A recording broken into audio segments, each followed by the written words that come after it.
Guys, जब से अफगानिस्तान में यूएस एंड नाटो फोर्सेस ने एग्जिट लिया है, तब से भारत की मुश्किलें बढ़ती हुई दिखाई दे रही हैं। आइए देखते हैं कैसे। भारत को अब ये डर सता रहा है कि इतने सालों से जो रिलेशंस हम लोगों ने यानी कि भारत ने अफगानिस्तान के साथ डेवलप किए थे, वो एक ही झटके में कहीं ख़त्म ना हो जाए। भारत और अफगानिस्तान की दोस्ती का ये सिलसिला आज से लगभग 20 साल पहले शुरू हुआ था, जब भारत ने अफगानिस्तान की तरफ दोस्ती का हाथ बढ़ाया था। यहाँ पे ये मान के चला जा सकता है कि उस समय भारत और अफगानिस्तान दोनों को ही एक दूसरे की ज़रूरत थी। अफगानिस्तान को तालिबान ने काफ़ी हद तक बर्बाद कर दिया था। तभी भारत ने एक अच्छा मौका देखकर अफगानिस्तान में इन्वेस्ट करने की रणनीति अपनाई और अफगानिस्तान को काफ़ी सस्ते में अपनी सर्विसेज प्रोवाइड की, जिससे कि अफगानिस्तान का भी रीडेवलपमेंट हो सके। हाय नाइट स्टॉप फैम, आज की इस वीडियो में हम लोग समझेंगे कि कैसे और क्यों तालिबान भारत को थ्रेटन कर रहा है और 20 साल से जो भारत ने अफगानिस्तान के साथ अपने रिलेशन को स्ट्रॉन्ग किया है, उसे ख़त्म करने की धमकी भी दे रहा है। You would be surprise to know कि भारत ने अफगानिस्तान के कई प्रोजेक्ट्स जैसे कि डैम्स, रोड, इंफ्रास्ट्रक्चर, ट्रांसपोर्टेशन में अब तक 23,000 करोड़ का इन्वेस्टमेंट किया है। अफगानिस्तान भारत के लिए स्ट्रैटेजिकली भी बहुत इम्पोर्टेंट है और एक ऐसा इकलौता सार्क नेशन है जहां के लोग भारत के लोगों से बहुत प्यार करते हैं। तभी तो भारत और अफगानिस्तान की दोस्ती की मिसाल दुनिया भर में दी जाती है। एक अनुमान के मुताबिक अभी तक भारत ने अफगानिस्तान में लगभग $3 बिलियन का निवेश किया है। अफगानिस्तान में रोड्स, डैम्स, पब्लिक हॉस्पिटल्स और कई तरह के आर्किटेक्चरल हेरिटेज बनाने में लगभग 23,000 करोड़ का इन्वेस्टमेंट भारत कर चुका है। भारत ने अफगानिस्तान के साथ 2011 में एक स्ट्रेटेजिक पार्टनरशिप एग्रीमेंट साइन किया था, जिसके तहत भारत और अफगानिस्तान के बीच जो बायलैटरल ट्रेड हैं, आसान शब्दों में इंपोर्ट और एक्सपोर्ट की प्रक्रिया, वो आज के टाइम में $1 बिलियन से भी ऊपर पहुंच गई है, जिसमें कई सारे लेन देन तो ऐसे हैं जिसमें भारत अफगानिस्तान पर कोई ड्यूटी चार्ज भी नहीं लगाता। आई नो आप लोगों को ये सुनकर काफ़ी प्राउड फील हुआ होगा, इसलिए आज भारत और भारत के लोगों की दरियादिली विश्व भर में प्रसिद्ध है। अब बात करते हैं उन मेजर प्रोजेक्ट्स की जिन्हें भारत ने अफगानिस्तान में बनवाया है। वैसे तो लगभग 400 से भी ऊपर के प्रोजेक्ट्स इंडिया ने अफगानिस्तान के 34 प्रोविंस में बनवाए हैं। जी हाँ, 400 से भी ऊपर। और ये बात एस जयशंकर, जो कि भारत के करंट एक्सटर्नल अफेयर्स मिनिस्टर हैं, उन्होंने जेनेवा में नवंबर 2020 में अफगानिस्तान कॉन्फ्रेंस के अंदर अपनी स्पीच में बताई थी। तो अब एक एक करके उन मेजर प्रोजेक्ट्स पर नज़र डालते हैं जिनका भारत ने अफगानिस्तान में कंस्ट्रक्शन किया है। और इसमें सबसे पहला नाम आता है सलमा डैम का। गाइस, आपको ये जानकर बड़ा गर्व महसूस होगा कि इस डैम को अफगान इंडिया फ्रेंडशिप डैम भी कहा जाता है। यह एक हाइड्रो पावर इरिगेशन प्रोजेक्ट है जिसे कि काफ़ी परेशानियां झेलने के बाद 2016 में इनॉग्रेट किया गया था और ये डैम अफगानिस्तान के हिरत प्रोविंस में हरी रिवर पर लोकेटेड है। ये डैम 107 मीटर ऊंचा और 550 मीटर लंबा है। ये एक मल्टीपर्पज़ डैम है जिसका इस्तेमाल लगभग 42 मेगावाट पावर जनरेट करने में किया जाता है। इससे लगभग 75,000 हेक्टेयर, जी हाँ 75,000 हेक्टेयर लैंड को इरिगेट भी किया जा सकता है और इसका इस्तेमाल अफगानिस्तान की ड्रिंकिंग रिक्वायरमेंट को पूरा करने के लिए किया जाता है। दोस्तों, यहाँ पर ये जानकर आपको बड़ा दुख होगा और गुस्सा भी आएगा कि तालिबान ने बीते कुछ हफ्तों पहले यहाँ पर काफ़ी अटैक्स किए हैं, जिससे कि अफगान सेना के बहादुर सैनिक वीर गति को प्राप्त भी हुए हैं। और अब तालिबान ये क्लेम करता है कि उसने इस डैम को और इसके आसपास का लगभग सारा एरिया अपने कंट्रोल में ले लिया है। इसी सीक्वेंस में दूसरे मेजर प्रोजेक्ट का नाम है जारांस तेलाराम हाईवे। इसका कंस्ट्रक्शन BRO यानी कि बॉर्डर रोड ऑर्गेनाइजेशन ने लगभग $150 मिलियन में किया था। Point to be noted here is कि जारांस अफगानिस्तान और ईरान के बॉर्डर के बहुत ही क्लोजली लोकेटेड है। ये हाईवे भारत के लिए स्ट्रेटेजिकली भी बहुत इम्पोर्टेंट है, जिसको भारत ने पाकिस्तान को बाईपास करते हुए अफगानिस्तान में डायरेक्ट एंट्री के लिए एक ऑल्टरनेटिव रूट के तौर पर बनवाया है। ये हाईवे अफगानिस्तान को ईरान से थ्रू चाबाहर पोर्ट कनेक्ट करता है। Here you should be knowing that कि चाबाहर पोर्ट को दिसंबर 2018 में Indian ports global private limited ने अपने ऑपरेशंस यानी कि import, export and other different operations के लिए टेक ओवर किया था। और आपको जानकर ये गर्व होगा कि अभी हाल ही में भारत ने 75,000 टन वीट यानी कि गेहूं ट्रांसपोर्ट करके अफगानिस्तान की पेंडेमिक के दौरान मदद भी की थी। एंड ये हेल्प भी भारत ने without any distraction Chabahar port के थ्रू ही भेजी थी। चाबहार पोर्ट इंडिया के लिए इसलिए भी स्ट्रैटेजिकली इंपॉर्टेंट है to counter Chinese presence in the Arabian Sea through Pakistan. You should be knowing this कि चाइना पाकिस्तान को बहुत ही शिद्दत से हेल्प कर रहा है ग्वादर पोर्ट बनाने में, जिससे कि ज़रूरत पड़ने पर चाइना इसे यूज़ कर सके अगर भारत के साथ कोई पंगा होता है तो। ग्वादर हाईवे लगभग 100 किलोमीटर दूर है चाबहार पोर्ट से अगर हम समुद्र के रास्ते इसका डिस्टेंस देखें तो।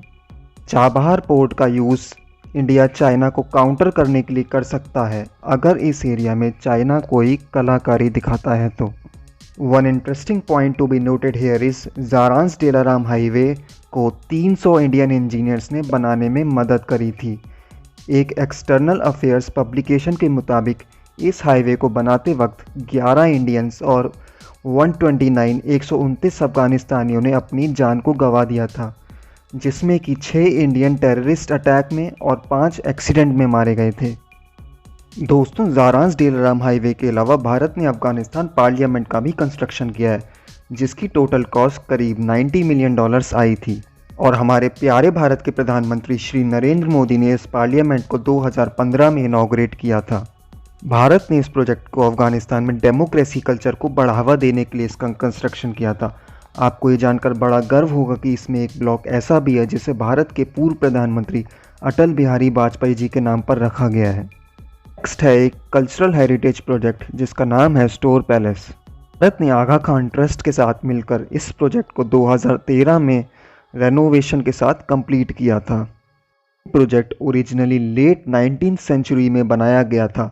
रावलपिंडी एग्रीमेंट के अकॉर्डिंग इस पैलेस को 1919 में अफगानिस्तान को इंडिपेंडेंस मिलने की खुशी में बनाया गया था। इसके अलावा भारत ने पावर इंफ्रास्ट्रक्चर को डेवलप करने में भी अफगानिस्तान में अपना योगदान दिया है, जिसमें कि 1220 किलोवाट डीसी ट्रांसमिशन लाइन फूल कुमारी से लेकर काबुल तक बिछाई गई थी ताकि वहां की इलेक्ट्रिसिटी प्रॉब्लम्स को दूर किया जा सके। पावर इंफ्रास्ट्रक्चर के बाद अब बारी आती है ट्रांसपोर्टेशन की। एज पर ministry of external affairs, India ने अब तक अफगानिस्तान को 400 full capacity buses, 200 mini bus gift करी हैं, इससे कि वहाँ की अर्बन ट्रांसपोर्टेशन को भी इम्प्रूव किया जा सके। इसके अलावा 105 यूटिलिटी व्हीकल मींस छोटे कैपेसिटी अनलोडिंग अनलोडिंग के लिए स्मॉल व्हीकल्स जैसे कि ऑटो, पिकअप, जो कि म्यूनिसिपल यूज़ के लिए काम में आता, वो भी गिफ्ट करे हैं। इसके अलावा भारत ने अफगानिस्तान की नेशनल आर्मी को 300 मिलिट्री व्हीकल्स और पब्लिक हॉस्पिटल्स को 10 एम्बुलेंस भी गिफ्ट करी हैं। इसके अलावा भारत ने अफगानिस्तान की एक एयरलाइंस कंपनी जिसका नाम एरियाना है, उसे 3 एयर इंडिया बोइंग एयरक्राफ्ट भी गिफ्ट करे हैं when they started their operations again in early 2000 after a lot of struggle. Guys, अब बात करते हैं कुछ ऑनगोइंग प्रोजेक्ट्स की। रिसेंटली नवंबर में जो जेनेवा कॉन्फ्रेंस हुई थी, उसमें श्री जयशंकर, जो कि हमारे करंट एक्सटर्नल अफेयर्स मिनिस्टर हैं, उन्होंने ये अनाउंस किया था कि इंडिया और अफगानिस्तान के बीच में एक एग्रीमेंट हुआ है जिसमें कि इंडिया काबुल डिस्ट्रिक्ट के अंदर शहतूत डैम को बनाएगा, जिससे कि वहाँ के लगभग 2 मिलियन रेजिडेंट्स को सेफ ड्रिंकिंग वाटर मिल सकेगा। इसके अलावा $80 मिलियन की इन्वेस्टमेंट वहाँ के लगभग 100 small scale community development project में इन्वेस्ट करने की अनाउंसमेंट भी की गई है। इसके अलावा स्टोर पैलेस की तरह एक और आगा खान हेरिटेज प्रोजेक्ट में इंडिया $1 मिलियन इन्वेस्ट करेगा। इसमें भारत बाला हिसार फोर्ट, जो कि साउथ काबुल में लोकेटेड है, उसका रेनोवेशन करेगा, जिसे कि ओरिजिनली 6th सेंचुरी में बनाया गया था। इस फोर्ट का इस्तेमाल जहांगीर और शाहजहां ने अराउंड 1500 सेंचुरी में अपने रहने के लिए भी किया था। तो ये तो थे कुछ प्रोमिनेंट प्रोजेक्ट्स जो भारत ने अफगानिस्तान में अब तक कंप्लीट कर लिए हैं या फिर कर रहा है या फिर आने वाले टाइम में उम्मीद है कि करेगा, अगर तालिबान के साथ कुछ पंगा नहीं होता है तो।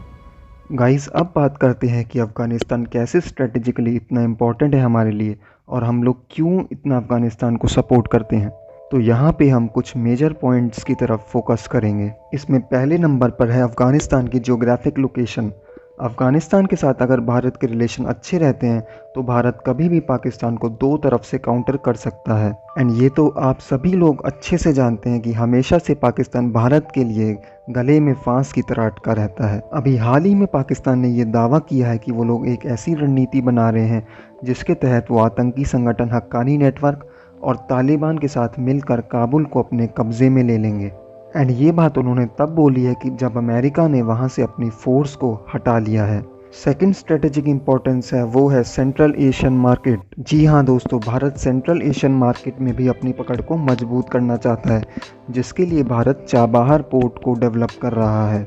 ये पोर्ट ईरान से होते हुए अफ़गानिस्तान के रास्ते उन सेंट्रल एशियन कंट्रीज़ की तरफ जाता है जहाँ पर भारत अपनी पकड़ को मजबूत करना चाहता है। सेंट्रल एशियन मार्केट में भारत इसलिए भी अपनी पकड़ बनाना चाहता है क्योंकि वहाँ पे तुर्कमेनिस्तान एंड कज़ाकिस्तान जैसी कंट्रीज़ हैं जहाँ पे एनर्जी रिच रिसोर्सेज का भंडार है। अगर भारत उन एनर्जी रिसोर्सेज को यूटिलाइज़ करता है और एक्सप्लोर करता है तो भारत में काफ़ी हद तक power, electricity, energy scarcity related problems को कम किया जा सकता है। आपको ये भी बता दें कि अफ़गानिस्तान भी एनर्जी रिच रिसोर्सेज की कंट्रीज़ में लिस्टेड है और कुछ ही टाइम पहले भारत की largest iron ore mining company NMDC ने यहाँ पर बिड करा है to acquire 1.8 billion ton Hajigak iron ore mines, जो कि अफ़गानिस्तान में लोकेटेड हैं for its energy related problems. आपको यहाँ पे ये जानकर बड़ी हैरानी होगी कि जो पीसफुल कंट्री पाकिस्तान है वो अफ़गानिस्तान से जो एक्सपोर्ट इंडिया की तरफ होते हैं उनको तो अलाउ करता है, बट बहुत सारे ऐसे एक्सपोर्ट्स हैं जो इंडिया अफ़गानिस्तान में करना चाहता है वो उन्हें अलाउ नहीं करता है। तभी जो है भारत के लिए चाबहार पोर्ट एक बहुत ही इम्पोर्टेंट प्रोजेक्ट है जिसमें कि वो काम कर रहा है। And we hope after completion of this construction Bharat के अफ़गानिस्तान के साथ पूरी तरीके से ट्रेड के रास्ते खुल जाएंगे एंड हमें पाकिस्तान के रास्ते ट्रेड करने की ज़रूरत नहीं पड़ेगी। And you should know here, Bharat ने तजाकिस्तान जो कि एक सेंट्रल एशियन कंट्री है वहाँ पे $17 मिलियन की इन्वेस्टमेंट भी की है for the modernisation of hydro power plant. That means India has already started to execute their plans. India ने दूसरी सेंट्रल एशियन कंट्री तुर्कमेनिस्तान के साथ भी एक MOU साइन किया है जिसमें कि वो एक नेचुरल गैस पाइपलाइन जो कि 1814 किलोमीटर लंबी होगी उसे बनाएगा। इसका नाम है तापी पाइपलाइन। ये तुर्कमेनिस्तान, अफ़गानिस्तान और पाकिस्तान से होते हुए इंडिया को कनेक्ट करेगी एंड जिसके 2022 के एंड तक कंप्लीट होने के फुल चांसेस हैं। तो अब तक हमने देखा कि अफ़गानिस्तान ना केवल सुरक्षा कारणों से भारत के लिए इम्पॉर्टेंट है बल्कि एक गेटवे है hydrocarbon rich central Asian countries का, जिसका कि आज के टाइम में चाइना एंड रशिया बहुत ही खूबसूरती से इस्तेमाल कर रहे हैं और भारत अभी इसमें काफ़ी पीछे है। And you should be proud to know this कि भारत की इमेज ब्रिक्स और सार्क जैसी ऑर्गेनाइजेशन में एक पीसफुल एंड डेवलपिंग नेशन की है which can help India to invest in different Central Asian countries without any hindrance. So in the end we hope Taliban Bharat और अफ़गानिस्तान के डेवलपमेंट के बीच कोई रोड़ा ना खड़ा करे एंड अगर कोई इश्यूज आते भी हैं तो उसे पीसफुली बातचीत के जरिए सॉल्व किया जाए। सो गाइज, आई होप आज की इस वीडियो से आपको काफ़ी कुछ नई इन्फॉर्मेशन मिली होगी एंड अगर वीडियो पसंद आया तो अपने फ्रेंड्स के साथ शेयर कीजिए, साथ ही वीडियो को लाइक करके चैनल को सब्सक्राइब कर लीजिए। मिलते हैं अगली वीडियो में एक नए टॉपिक के साथ। God bless you all.